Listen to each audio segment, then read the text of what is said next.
Hey everyone, welcome back to the channel. Today, we're unboxing the V-Tools VT4201 chainsaw. If you're new here, we dive deep into tools, DIY projects, and all things outdoors. Let's get started.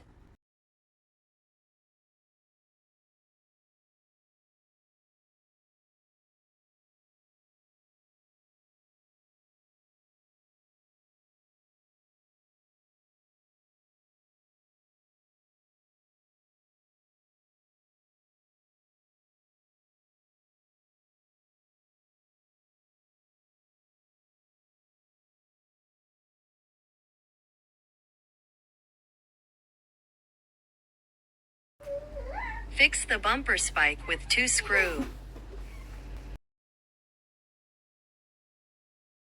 Here's the trickiest part. Loop the chain around the bar, ensuring the cutting teeth face forward. Check your manual for direction.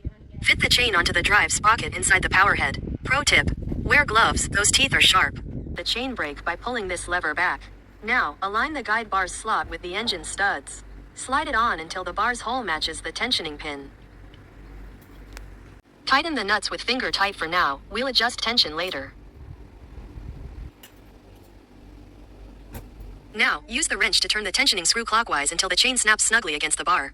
Lift the chain midway, it should pull away slightly.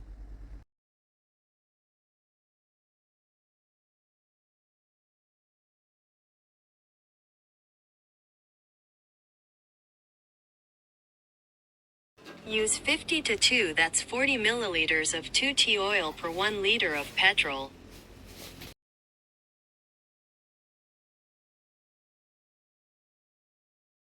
Shake well before fill.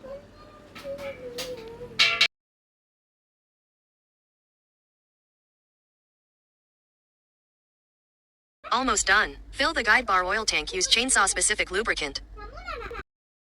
Switch on. Next, pull the choke lever. Pull the starter cord 3 to 5 times until the engine pops, but doesn't fully start. Move the choke to half open, pull again. It should start within 1 to 3 pulls. Let it warm up for 30 seconds before revving. Engine off with this switch. Thanks for watching. If this saved you time, money, do 3 things. 1. Like this video, it helps others find it. 2. Subscribe free and makes my day. 3. Comment done below so I can thank you. See you in the next